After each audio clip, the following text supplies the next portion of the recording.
Hello बच्चों, आपका Shubham classes में बहुत बहुत स्वागत है। मैं आशा करता हूं कि आप लोग बहुत अच्छे होंगे, सेहतमंद होंगे और खूब अच्छे से पढ़ाई कर रहे होंगे। मेरा नाम विनीत सिंह और मैं आपको शुभम क्लासेस में एक बार फिर से आपका स्वागत करते हुए यह बताना चाहूँगा कि मैं पिछले 5 वर्षों से अध्यापन से जुड़ा हुआ हूँ और अब मैं आपको शुभम क्लासेस पे क्लास 10th की मैथ पढ़ाऊंगा। तो जैसा कि आप अगर स्क्रीन पे देख रहे होंगे बच्चों, तो जिस चैप्टर को हम लोगों ने लिया है वो है द्विघात समीकरण। आपने अभी तक हमारे इस प्लेटफॉर्म पे जितने चैप्टर पढ़े होंगे आपको बहुत मजा आया होगा, काफी अच्छे से आपने पढ़ा होगा, सीखा होगा। उन्हीं चैप्टर के आगे अब हम लोग बढ़ेंगे और एक नया चैप्टर शुरुआत करेंगे जिसका नाम है द्विघात समीकरण। और मैं आपको ये बता दूं बच्चों कि ये काफी महत्वपूर्ण चैप्टर है आपके बोर्ड एग्जामिनेशन के लिए। बोर्ड एग्जामिनेशन के पॉइंट ऑफ व्यू से अगर देखें बच्चों तो ये काफी महत्वपूर्ण सब्जेक्ट है मैथ आपका, और बहुत ही महत्वपूर्ण टॉपिक भी हम लोगों ने लिया है द्विघात समीकरण। आज हम लोग बच्चों ना इस द्विघात समीकरण चैप्टर के पूरे टॉपिक का एक निचोड़ आपको बताएंगे कि हमें इसमें क्या पढ़ना है, कौन सी चीजें पढ़नी है, कैसे पढ़नी है, क्या क्या इसमें हमें सीखना है, और फिर इसके बाद हम लोग इसको और विस्तार से आपको पढ़ाएंगे। आज हम लोगों ने द्विघात समीकरण के पूरे चैप्टर का निचोड़ आपके सामने लाया है जिससे आप उसको सीखें। आइए बच्चों, तो फटाक से हम लोग शुरू करते हैं। आप पेन कलम लेकर रेडी हो जाएं और शुभम क्लासेस को लाइक करें, हमारे इस प्लेटफॉर्म को भी लाइक करें। आप लोग जुड़े, अपने बच्चों दोस्तों को भी बताएं, अपने शेयर करें बच्चों। तो इन्हीं सब आशा के साथ हम लोग आज शुरू करते हैं आपका द्विघात समीकरण। मुझे लगता है कि आप लोग तैयार होंगे बच्चों, पेन और कलम जरूर ले लिया करिए पढ़ते समय। चलिए बच्चों, तो रेडी हो गए हों तो हम लोग फिर अब स्टार्ट करते हैं आज आपका क्लास द्विघात समीकरण। आइए बच्चों, तो जैसा कि आप स्क्रीन पे देख रहे हैं कि मैंने चैप्टर का नाम लिखा है द्विघात समीकरण, तो उसमें सबसे पहले हम आपको पढ़ाएंगे बच्चों कि यह द्विघात समीकरण क्या है। यह द्विघात समीकरण क्या है, यह द्विघात समीकरण किसे कहते हैं, द्विघात समीकरण का निर्माण क्या है, द्विघात समीकरण के उपयोग क्या है, हम इनके बारे में पढ़ेंगे। जिसमें हम पढ़ते हैं द्विघात समीकरण क्या है। मैंने एक छोटा सा टॉपिक लिखा है, पहले आप उसको समझ लें, फिर मैं एक एक के बारे में आपको बताऊंगा। फिर दूसरा टॉपिक आपको इस अध्याय में पढ़ना है बच्चों, द्विघात समीकरण की पहचान। हम द्विघात समीकरण को पहचानना सीखेंगे कि बहुत सारे समीकरण होते हैं बच्चों, उस समीकरण में द्विघात समीकरण कौन सा है। अगर आप देखें बच्चों तो मैथ्स में बहुत सारे समीकरण हैं, लेकिन उसमें द्विघात समीकरण कौन सा है तो हम उसकी पहचान करना सीखेंगे। ये हमारा है दूसरा टॉपिक। जब बच्चों आप इन दोनों टॉपिक को पढ़ लेंगे तब हम लोग तीसरा टॉपिक पढ़ेंगे, भाषा पर आधारित प्रश्न। भाषा पर आधारित प्रश्न क्या होगा बच्चों, मैं आपको बता दूं इस टॉपिक में भाषा के आधारित प्रश्न में क्या होगा कि आपको इस चैप्टर में पूरा एक प्रश्न दिया जाएगा, एक समस्या दी जाएगी। उस समस्या को पढ़कर हम सर्वप्रथम उसको द्विघात समीकरण में बदलना सीखेंगे। मेरी बातों को ध्यान दीजिएगा बच्चों। आपको भाषा में लिखा हुआ, हिंदी भाषा में जैसे हमारा हिंदी है, तो उसमें समस्या लिखी जाएगी, एक प्रश्न लिखा जाएगा जो भाषा पे रहेगा, और उसको पढ़कर हम उसको परिवर्तित करना सीखेंगे। किसमें, द्विघात समीकरण में। ये तुम्हारे अध्याय में है बच्चों। तो हमने एक एक पूरा टॉपिक लिया है, इसको समझाएंगे, फिर एक एक टॉपिक को समझाएंगे तो काफी अच्छे से आपको समझ में आएगा। तो भाषा पर आधारित प्रश्न क्या है बच्चों, आपने समझा कि इस अध्याय में आपको एक प्रश्न मिलेगा भाषा पर आधारित प्रश्न, जिसमें बच्चों आपको एक समस्या लिखी जाएगी, एक प्रॉब्लम लिखा जाएगा। उस समस्या को आप पढ़ेंगे और पढ़ने के बाद सर्वप्रथम उसको द्विघात समीकरण में बदलना सीखेंगे। ये बहुत महत्वपूर्ण है बच्चों कि भाषा पर आधारित जो प्रश्न आते हैं बहुत आता है आपके 10th के बोर्ड एग्जामिनेशन में, और मैंने देखा है कि बच्चों को काफी समस्या होती है इस भाषा के प्रश्न को लगाने में। लेकिन बच्चों अगर आप इस भाषा के प्रश्न को ध्यान से पढ़ें और आराम से इसको लगाने की कोशिश करें तो बिल्कुल समस्या नहीं देती। सारा का सारा पॉइंट उस भाषा में लिखा होता है, उस प्रश्न में दिया होता है। केवल आपको उस भाषा के प्रश्न को बहुत ही ध्यानपूर्वक पढ़ना होता है। एक बार या 2-3 बार अध्ययन करने पर आप जरूर उसके महत्वपूर्ण पहलुओं को समझेंगे और द्विघात समीकरण में बदल लेंगे, और मैं आपको सिखाऊंगा अभी। तो आप इस प्रश्न को जरूर सीखेंगे क्योंकि इसमें बहुत अच्छे अच्छे क्वेश्चन आपके एग्जाम में आते हैं। अब अगर हमको अगला टॉपिक क्या पढ़ना होगा बच्चों इस चैप्टर में, देखिए मैं एक एक चैप्टर बता रहा हूं। तो अब इसको पढ़ने के बाद आप इसमें पढ़ेंगे मूल या शून्यक। मूल या शून्यक, द्विघात समीकरण के मूल क्या होते हैं, द्विघात समीकरण के शून्यक क्या होते हैं, द्विघात समीकरण के मूल क्या होते हैं। मूल क्या होता है बच्चों मैं आपको बताऊंगा इस टॉपिक में। द्विघात समीकरण के शून्यक दोनों एक ही है। मूल या शून्यक दोनों अलग अलग नहीं है बच्चों। देखो मूल या शून्यक दोनों एक ही है। हम इसको अलग अलग कहीं पर मूल बोलते हैं तो कहीं पर शून्यक बोलते हैं। अब ये है क्या बच्चों, तो द्विघात समीकरण के मूल और शून्यक बहुत इंपॉर्टेंट है बच्चों। बिना इनको जाने आप द्विघात समीकरण को अलग अच्छे से समझ नहीं पाएंगे। आ जाओ बच्चों, तो आपको ये पढ़ाया जाए। उसके बाद आपको पढ़ाया जाएगा बच्चों मूलों की प्रकृति। जैसे जो ये मूल या शून्यक आप समझ गए, समझाऊंगा मैं आपको। अभी तो आप जान गए कि मूल या शून्यक द्विघात समीकरण का एक टॉपिक है। उस मूल क्या होता है मैं आपको उसको विस्तार से, अभी तो मैं पूरे चैप्टर का बस पॉइंट बता रहा हूं बच्चों कि हमें पढ़ना क्या है। सबसे पहले आपको यह जानना अति आवश्यक है कि आप जिस चैप्टर को पढ़ने जा रहे हैं उस चैप्टर में कौन कौन से पॉइंट आपको पढ़ने हैं। एक बार आप उसको जानेंगे तो फिर हम एक एक पॉइंट को फिर अच्छे से जब डिस्क्राइब करेंगे तो आपको समझ में आएगा कि हमने ये पढ़ लिया और हमें अभी ये पढ़ना बाकी है। इधर आ जाए बच्चों। तो मूलों की प्रकृति क्या होती है कि मूलों का स्वभाव, द्विघात समीकरण के जो मूल होते हैं ना उनका स्वभाव, उनका नेचर, उनकी प्रकृति, ये हम पढ़ेंगे मूलों की प्रकृति में। जैसे मैं आपको एक सरल भाषा में बताऊं कि अगर क्या द्विघात समीकरण दे दिया जाए तो क्या सारे द्विघात समीकरण का मूल ज्ञात कर सकते हैं। तो आपकी एक समस्या आई कि क्या सारे द्विघात समीकरण हल हो सकते हैं, क्या सबको हल किया जा सकता है कि नहीं किया जा सकता। यही स्वभाव होता है, इसी को हम पता करते हैं मूलों की प्रकृति में कि द्विघात समीकरण को हल किया जा सकता है या नहीं किया जा सकता।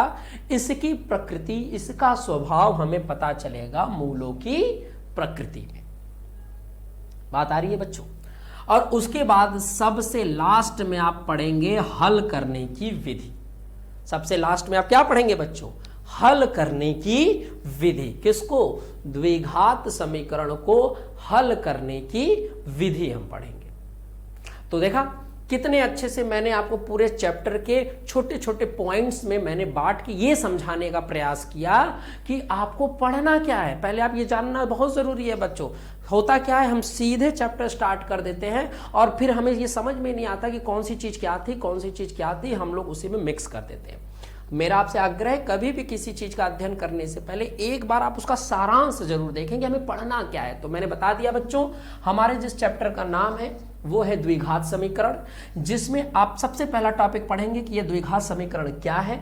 फिर उसके बाद हम इसकी पहचान बताएंगे, फिर भाषा पर आधारित प्रश्न आपको बताएंगे, फिर मूल या शून्यक बताएंगे, द्विघात समीकरण के मूल या शून्यक, और उसके बाद हम मूलों की प्रकृति और बाद में हल करने की विधि। ये चीजें हम आपको, इतना चीज इसमें आपको पढ़ना है और उसके बाद आपका ये चैप्टर पूरी तरह से तैयार हो जाएगा। आइए, उम्मीद करते हैं कि आपको इतना समझ में आ गया होगा बच्चों। अब हम लोग स्टार्ट करेंगे कि द्विघात समीकरण क्या है। पहले आप इसके बारे में आ जाइए बच्चों। चलिए आइए, तो अब हम लोग जो स्टार्ट करने वाले हैं, जैसे बच्चों मैं यहां पर चैप्टर का नाम ही लिख देता हूं कि आप पढ़ने जा रहे हो द्विघात समीकरण। द्विघात समीकरण,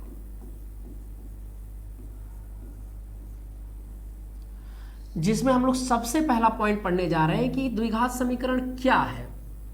द्विघात समीकरण क्या है, आइए बच्चों, द्विघात समीकरण क्या है हम ये पढ़ाने वाले। तो देखो बच्चों, आपने कक्षा 10 में पिछले अध्याय में एक बहुपद नाम का चैप्टर पढ़ा होगा। बहुपद याद होगा आपको बच्चों, बहुपद। तो आपने देखा होगा उसमें विभिन्न प्रकार के बहुपद होते हैं, विभिन्न प्रकार के बहुपद होते हैं। जब हम बहुपद को घात के आधार पर बांटते थे तो एक आता था हमारा रैखिक बहुपद, एक आता था द्विघात बहुपद और एक आता था त्रिघात बहुपद। ये आपने बेसिक पढ़ा होगा। तो अगर मैं बहुपद को अब नहीं बताना चाहूंगा बच्चों, मुझे पूरी उम्मीद है कि आपको बहुपद बहुत अच्छे से आता होगा। अगर आप एक ऐसा बहुपद लें, देखिएगा बच्चों, अगर आप एक ऐसा बहुपद लें जिसकी घात 2 हो, जिसकी घात क्या हो, 2 हो। जैसे एग्जाम्पल देखना बच्चों, ध्यान से देखिएगा, एग्जाम्पल जरा देखिएगा तो आपको ज्यादा समझ में आएगा। एग्जाम्पल आप देखिएगा बच्चों कि अगर मैं आपको कह दूं एग्जाम्पल कि आप एक बहुपद ले 2x² + 4, ये एक बहुपद है, ये एक बहुपद है। इस बहुपद में बच्चों अगर देखिए यक्स की घात कितनी है, 2, यक्स की घात क्या है, 2, तो इसको हम बोलते हैं द्विघात बहुपद। इसको हम क्या बोलते हैं, द्विघात बहुपद। इसको हम क्या बोलते हैं बच्चों, द्विघात बहुपद। ठीक है सर, समझ गए आप लोग। लेकिन बच्चों ये हम द्विघात समीकरण पढ़ रहे हैं, हम द्विघात बहुपद नहीं पढ़ रहे हैं। तो द्विघात बहुपद तो समझ गया सर कि कोई ऐसा बहुपद हो, हमने पिछले अध्याय में पढ़ा था, जिसकी घात 2 हो तो वो द्विघात बहुपद है। अगर बच्चों किसी द्विघात बहुपद को आप 0 के इक्वल दिखा दो तो यही आपका द्विघात समीकरण है। यही आपका क्या है, द्विघात समीकरण। देखो मैंने एकदम सिंपल से पुराने चैप्टर की मदद से आपको ये बताया। क्या बच्चों, ध्यान से देख लीजिएगा, बहुत आसान है। मैंने आपको बताया कि कोई द्विघात बहुपद लीजिएगा, कोई द्विघात बहुपद, यहां पर भी महत्वपूर्ण है द्विघात बहुपद। अब आपको तो पता होगा बहुपद में बच्चों कि द्विघात बहुपद का मतलब होता है कि ऐसा बहुपद जिसकी घात 2 हो। तो हमने देखा कि ऐसा बहुपद जिसकी घात 2 है वो द्विघात बहुपद। लेकिन अगर मैं उसको 0 के इक्वल दिखा दूं, महत्वपूर्ण ये है कि वहां पर अगर हम बराबर का चिन्ह लगा दे बच्चों, बहुपद के साथ बराबर का चिन्ह, चाहे बराबर 0 हो, चाहे बराबर 4 हो, कोई भी नंबर हो, लेकिन इक्वल का साइन लगा दे तो ये हमारा हो जाता है द्विघात समीकरण। ये हमारा क्या हो गया बच्चों, द्विघात समीकरण। तो मैंने आपको यह बता दिया कि यह है द्विघात समीकरण। क्या है बच्चों, तो सीधा मैंने आपको बताया कि आप अपने अध्याय में बहुपद पढ़े होंगे। बहुपद में एक आपने पढ़ा होगा बच्चों द्विघात बहुपद। द्विघात बहुपद किसको कहते हैं, जिसकी घात 2 हो बच्चों, जिसकी घात 2 हो, ऐसा बहुपद जिसकी घात 2 हो। जैसे एक और एग्जांपल ले लेते हैं बच्चों, जैसे मैंने कहा 4x² प्लस यहां पर आप ले लो 8x, फिर आपने यहां पे ले लिया 4। तो ये हमारा सीधा बात देखो, ये द्विघात बहुपद है। ये कौन सा बहुपद है बच्चों, द्विघात बहुपद है, क्योंकि इसमें यक्स की घात कितनी है, 2 है। यक्स की घात कितनी है, 2। लेकिन ये बहुपद है बच्चों।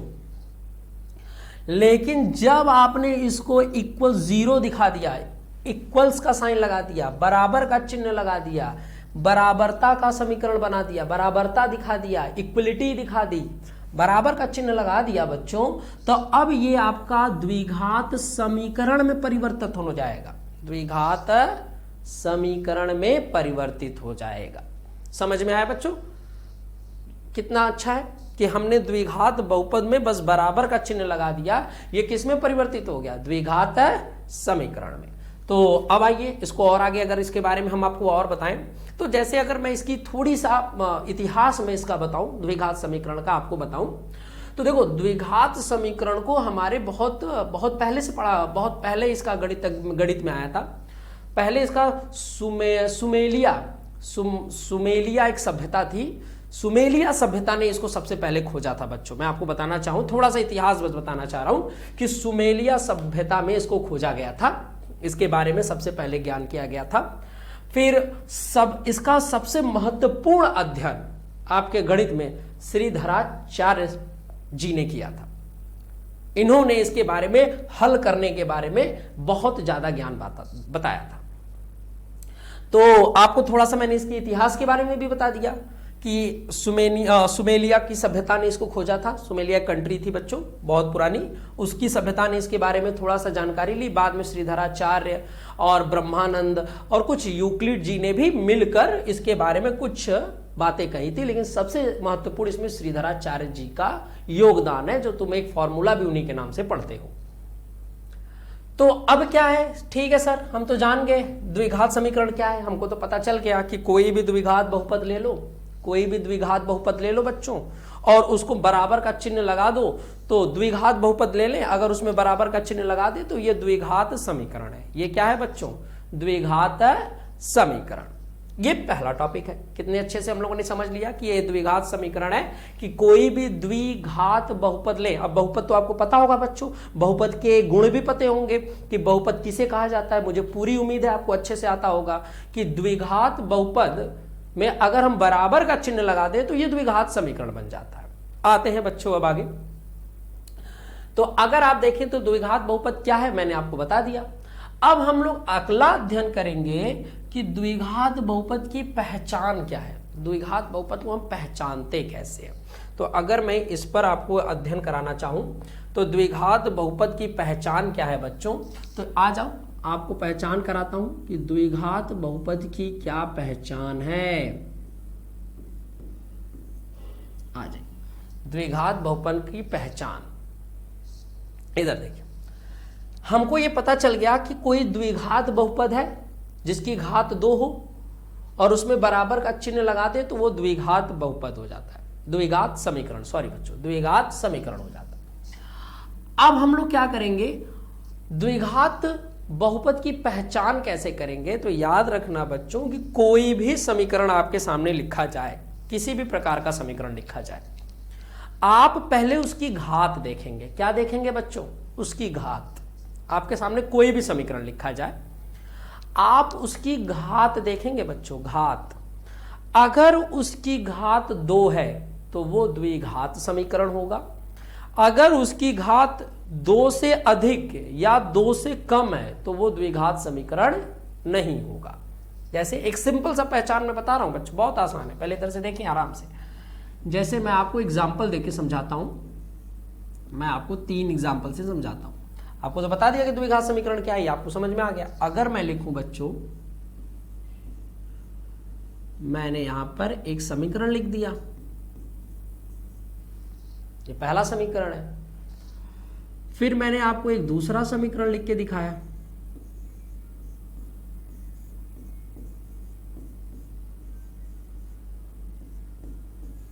सपोज दैट मैंने एक दूसरा समीकरण लिख के दिखाया। फिर मैंने आपको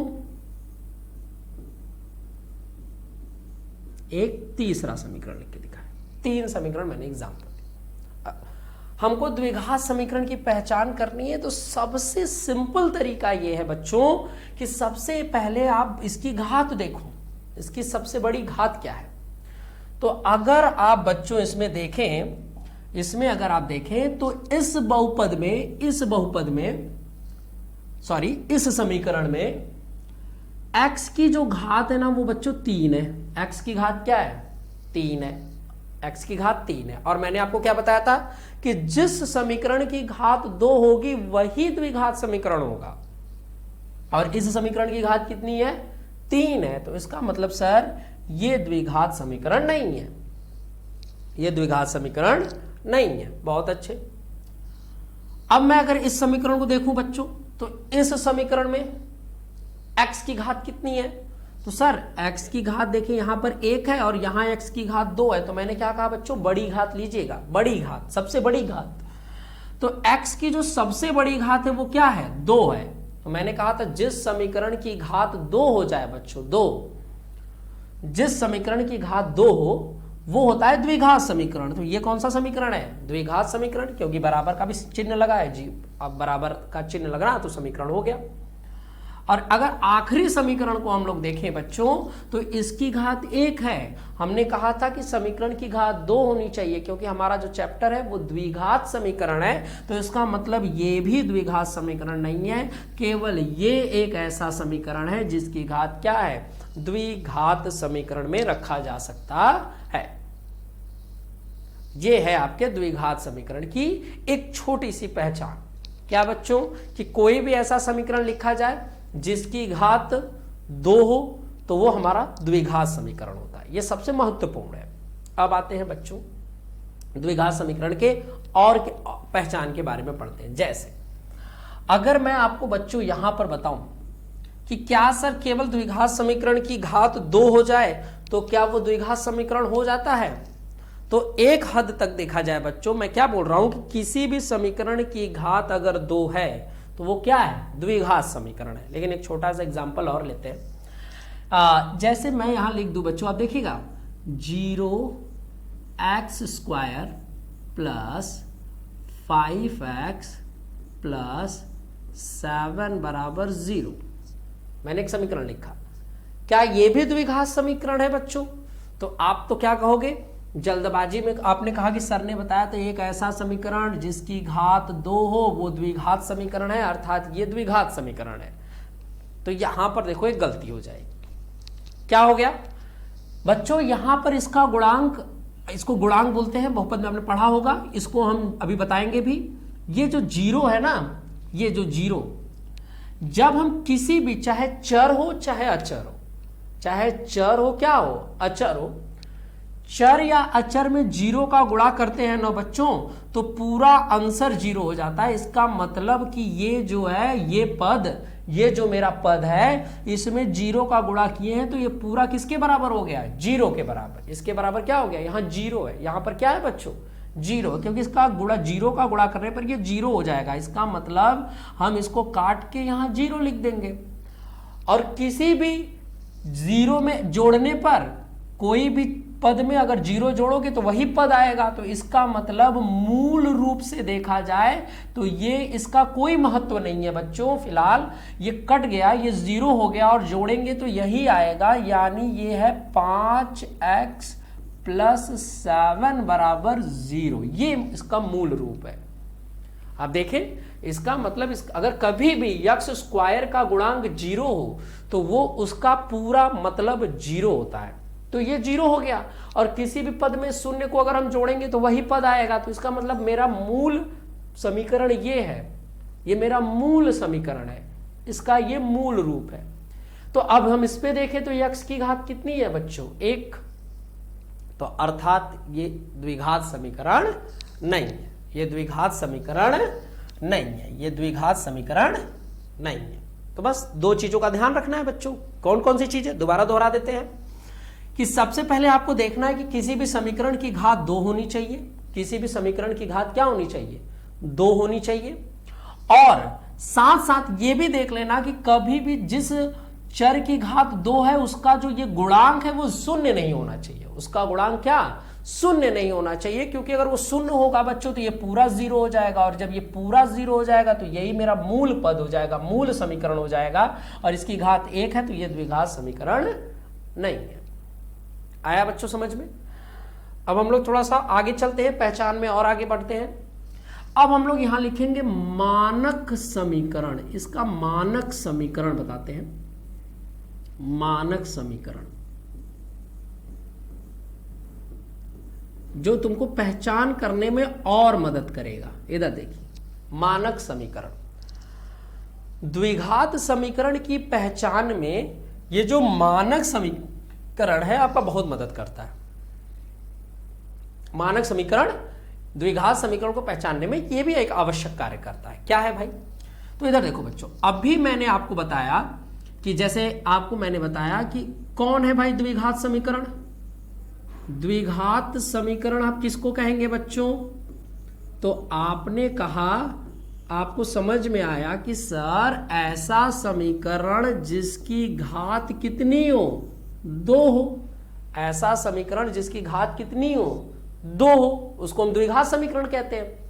अब ये मानक समीकरण क्या है बच्चों कि जैसे सबसे बड़ी घात 2 है, सबसे बड़ी घात क्या है 2 है, तो तुम इसी घात को घटते क्रम में लिख दो। इसी घात को किस क्रम में लिख दो, घटते क्रम में। जैसे मानक समीकरण क्या है बच्चों, देखो जैसे ये चर है, इसकी घात 2, फिर घटते क्रम में फिर तुमने लिखा x, फिर तुमने लिख दिया x की पावर 0। ये है घटते क्रम में, घटते क्रम में द्विघात समीकरण के ये दो घात को घटते क्रम में लिख दिया।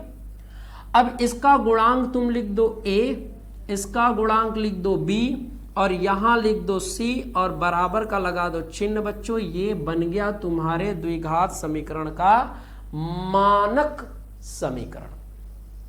द्विघात समीकरण का क्या बन गया, मानक समीकरण। आ रहा है बच्चों, समझ में आ रहा है कि नहीं आप लोग को? आपको समझ में आ रहा होगा बच्चों कि मैंने क्या किया, मानक समीकरण ये द्विघात समीकरण के पहचान का एक मूल रूप है बच्चों।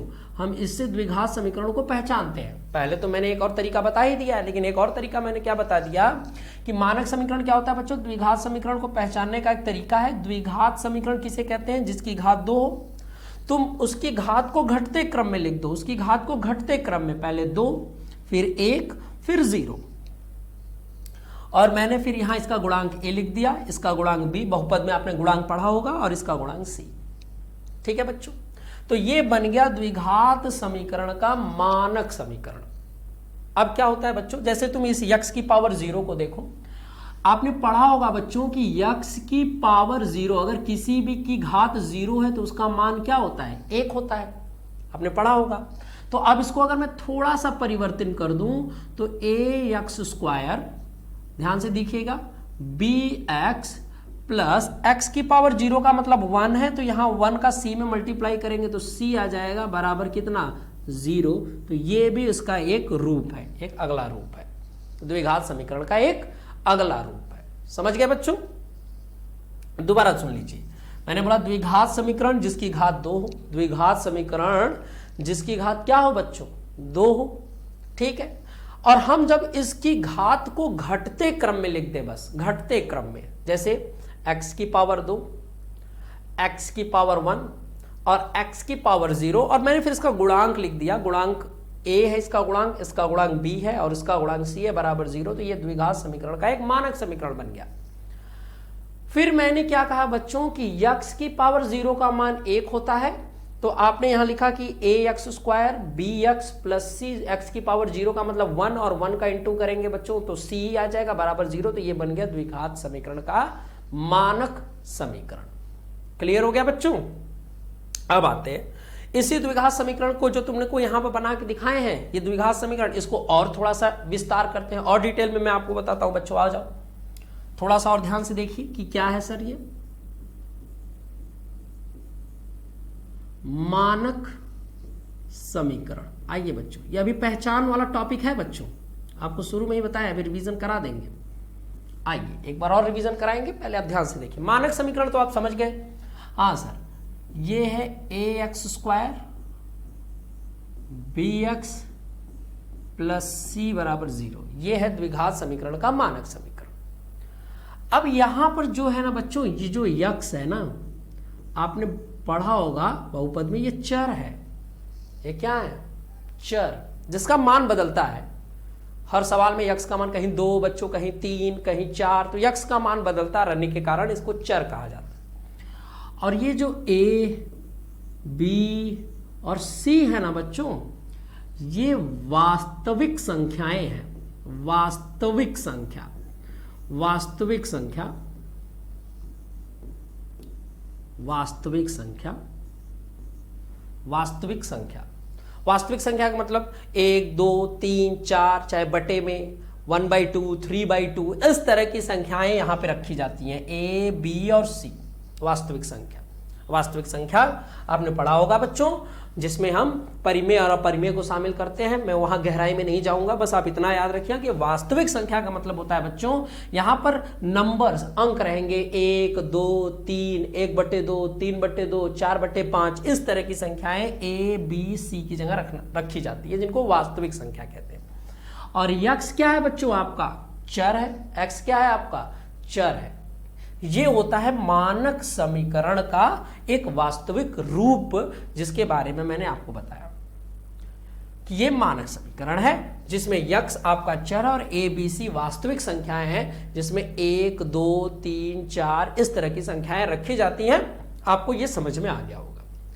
अब इसमें एक छोटा सा चीज और है जहां पे बच्चे थोड़ा त्रुटि कर देते हैं, मैं उसको भी समझाऊंगा।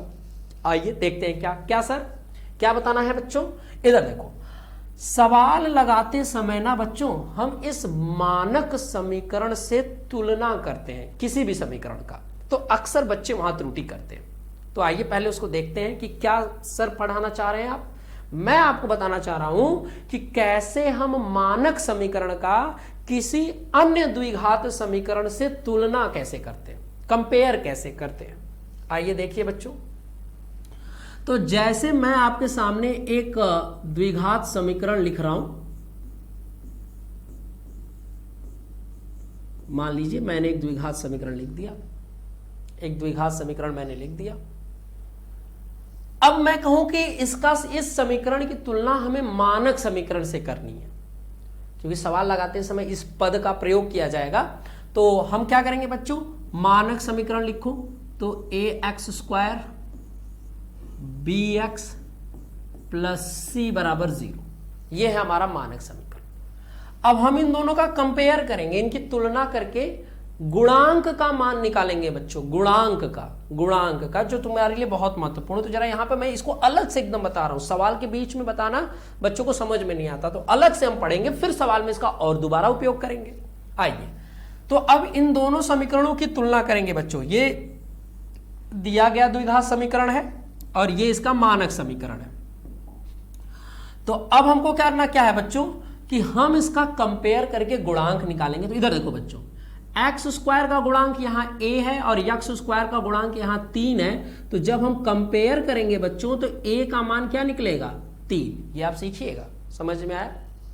देखो x² का गुणांक यहां a है और यहां x² का गुणांक क्या है, 3 है। तो हम a का मान क्या लिखेंगे, 3 है, यानी a की वैल्यू 3 के बराबर। इसी को कहते हैं क्या करना, कंपेयर करके दो द्विघात समीकरण का मानक समीकरण से तुलना करके गुणांक का मान निकालना। आ रहा है ना बच्चों आपको समझ में पूरी तरह से। बहुत सिंपल तरीके से पढ़ा रहे हैं। यहां पर मैंने अभी केवल छोटे छोटे टॉपिक्स को उठाया है, द्विघात समीकरण के सवाल अभी नहीं लगा रहे हैं बच्चों, केवल उनके टॉपिक्स को समझ रहे हैं। अगर आप इनको समझ जाओगे तो सवाल फिर आप अपने से लगाना कर शुरू कर दोगे, किसी को कुछ बताने की आवश्यकता नहीं। आ जाइए बच्चों, अब हम लोग देखिए यक्स के गुणांक की तुलना करेंगे। तो यक्स का गुणांक यहां पर बच्चों b है, और अगर हम इसमें देखें यक्स का गुणांक 7 है तो b का मान क्या हो जाएगा, 7। याद आ गया, बहुत अच्छे। अब देखिए बच्चों, c की बारी आ गई। सर c का गुणांक क्या होगा, तो इधर देखना बच्चों कि c का गुणांक हम देखेंगे तो जैसे यक्स का गुणांक b था तो c एक हमारा नंबर को प्रेजेंट करता है। तो यहां पर देखिए ये 5 है, तो याद रखना बच्चों हमेशा चिन्ह सहित लेते हैं, चिन्ह सहित, सभी का चिन्ह सहित। तो चूंकि यहां प्लस था तो प्लस लिखा, b में भी प्लस था तो प्लस लिखा, कोई आवश्यकता नहीं थी प्लस लगाने की, प्लस हम लगाते भी नहीं बच्चों। लेकिन c का 5 नहीं होगा बच्चों, -5 होगा, चिन्ह सहित लिखते हैं। ये हो गया हमारे a, b और c का मान, जिसको हम कहते हैं कंपेयर करना। बात आ रही है समझ में बच्चों। देखा आपने कि किसी भी द्विघात समीकरण की हम मानक समीकरण से तुलना करके इस प्रकार a, b, c का मान निकालते हैं। और याद रखना बच्चों, इसमें सबसे ज्यादा सावधानी आपको रखना है कि जैसे x² का गुणांक a है तो यहां x² का गुणांक 3 है, तो a का मान 3 हो गया। चूंकि ये प्लस में था तो यहां पर भी प्लस में था, ठीक है बच्चों। लेकिन अगर ये माइनस में होता तो यहां माइनस में होता। बात में आ गई समझ में। x का गुणांक देखो b है तो यहां x का गुणांक 7 है तो b का मान 7 है बच्चों, तो +7 हो गया। अगर यहां माइनस होता तो यहां -7 होता। चिन्ह सहित रखते हैं बच्चों, चिन्ह में आप गलती करते हो, इस चीज को ध्यान में रखिएगा। और यहां c का गुणांक देखो -5 है तो मैंने c का गुणांक यहां -5 है तो -5 रखा। अगर c का गुणांक यहां +5 होता तो यहां +5 रखते। तो आपको कभी भी द्विघात समीकरण की तुलना अगर करनी हो बच्चों, तो आप यक्स स्क्वायर का यक्स स्क्वायर के साथ तुलना करेंगे, यक्स की पावर 1 का यक्स की पावर 1 के गुणांक से तुलना करेंगे, और सी का एकदम लास्ट वाला यानी यक्स की पावर 0 का यक्स की पावर 0 से गुणा करते हैं। या आपको यक्स की पावर 0 याद नहीं करने की जरूरत है, सी वही होता है जिसके साथ कोई भी यक्स या चर ना हो, बस वही होता है, तो आप उससे भी कर सकते हैं। क्लियर हो रहा है? आपको समझ में आया बच्चों? एक एग्जांपल और ले, एक एग्जांपल से और समझाते हैं बच्चों, जिससे आपको और अच्छे से समझ में आ जाए। एक एग्जांपल और ले लेते हैं। जैसे मैं ले लूं 7x² माइनस 5x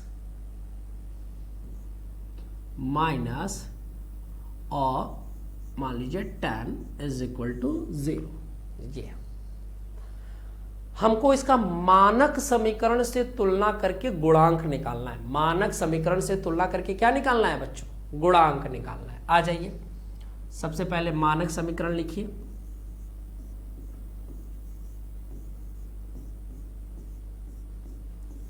मानक समीकरण लिखिए।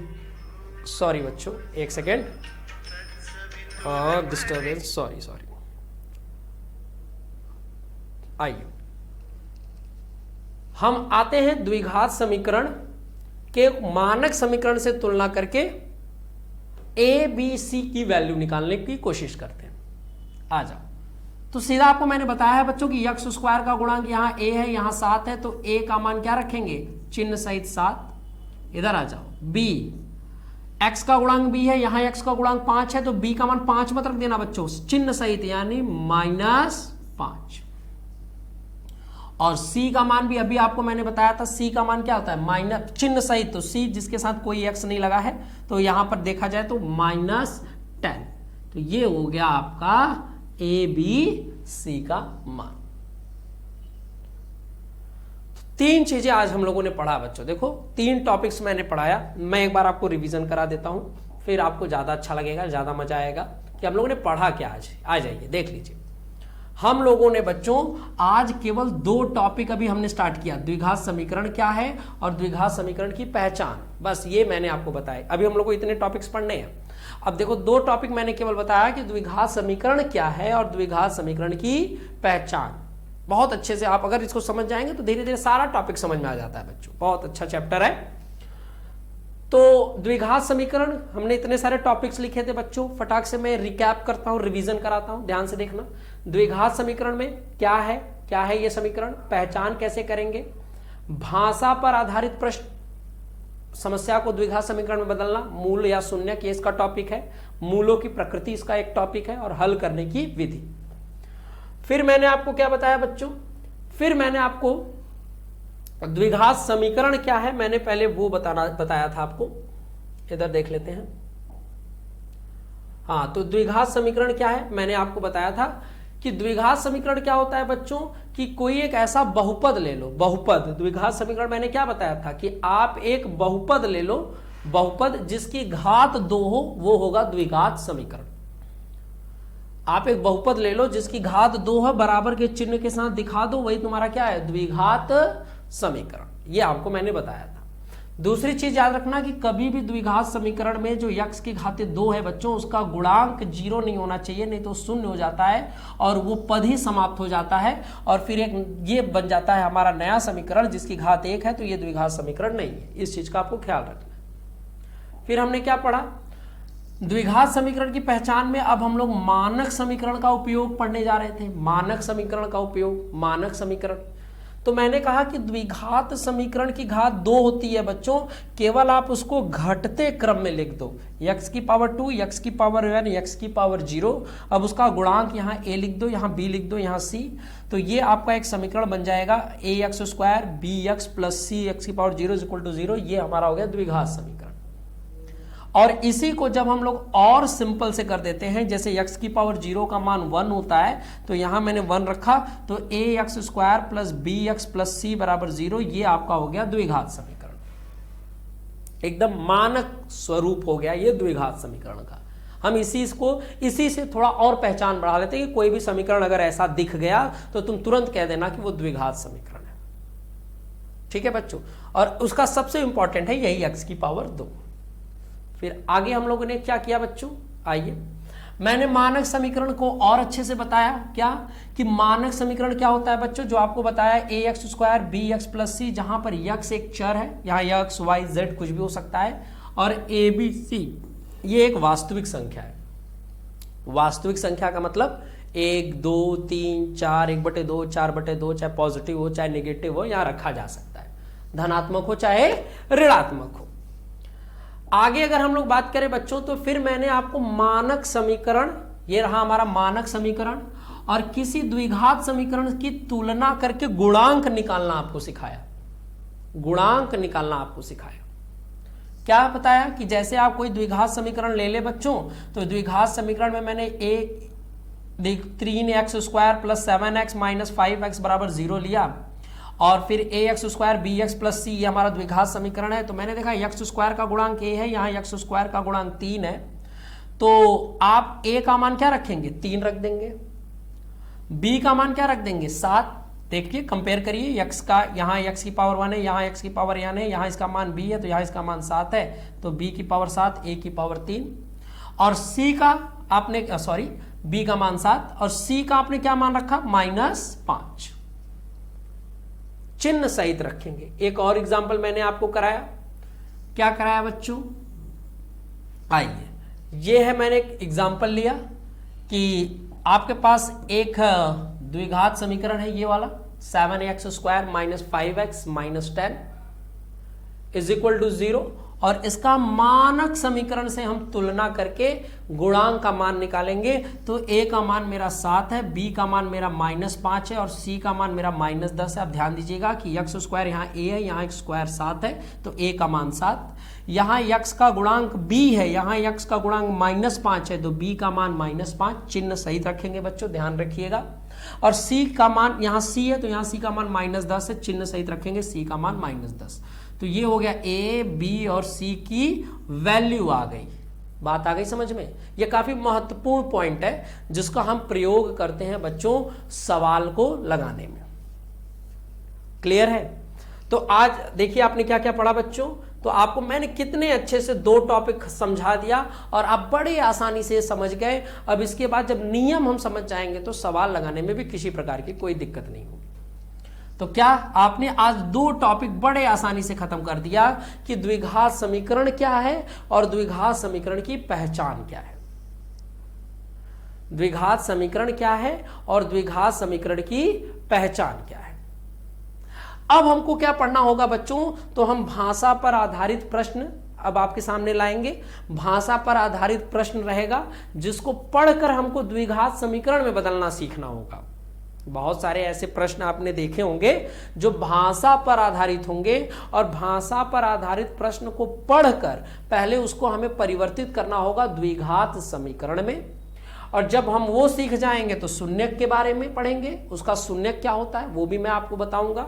फिर मूलों की प्रकृति क्या होती है, वही शून्यक की प्रकृति या मूलों की प्रकृति क्या होती है मैं उसको बताऊंगा। और लास्ट में आपको हल करने की विधियां सिखाऊंगा। आपके सिलेबस में 3 विधि है बच्चों, 3 विधि, और इन तीनों विधियों को आप अगर लगाना सीख जाओगे तो बस आप कोई भी द्विघात समीकरण लगा सकते हैं। 3 विधि है। तो मुझे लगता है कि आपको ये सारी चीज़ें बहुत समझ में आई होंगी। अगर आपको ये चीज़ें समझ में आई होंगी बच्चों तो मुझे काफ़ी खुशी भी होगी, बहुत अच्छा भी लगेगा। और आज मुझे आपको पढ़ाकर बहुत मज़ा आया कि आज हम लोगों ने द्विघात समीकरण के 2 टॉपिक, बहुत जो छोटे छोटे टॉपिक्स थे जिससे मैंने आपको वो क्लियर कराया, जिससे आपको द्विघात समीकरण को समझने में अच्छा लगे, मदद कर। अब इसके बाद हम उसके कुछ प्रश्नों को और उसके कुछ टॉपिक्स को लगाने की कोशिश करेंगे। तो चलिए बच्चों आज के लिए बस इतना ही। आज मिलकर आपसे बहुत खुशी हुई। आज फर्स्ट क्लास में हम लोगों ने आज बहुत अच्छा पढ़ा। क्या आपको द्विघात समीकरण के 2 टॉपिक्स मैंने बता दिए। और अब इसी उम्मीद से मैं अब ये क्लास समाप्त करना चाहूँगा कि आप मेरे हम लोगों के साथ इस शुभम क्लासेस के साथ अवश्य जुड़े और इससे आपके आने वाली परीक्षाओं में निश्चित तौर पे काफ़ी फायदा होने वाला है बच्चों। जिस हिसाब से हम लोग पढ़ा रहे हैं एकदम छोटे छोटे टॉपिक्स में तोड़कर एकदम आसान टॉपिक्स में बता रहे हैं बच्चों, जिससे आप उसे आसानी से अपने घर पर बैठे आराम से समझ सकें। तो भाई जिस हिसाब से अभी तक आप लोगों ने इतना प्यार हम लोग को दिया है बच्चों, हमारी इस संस्था को, इस प्लेटफॉर्म को आगे भी इसी तरह से प्यार देते रहिएगा और हमारे चैनल्स को लाइक, सब्सक्राइब और शेयर जरूर करिएगा। तब तक के लिए बच्चों goodbye, thank you very much.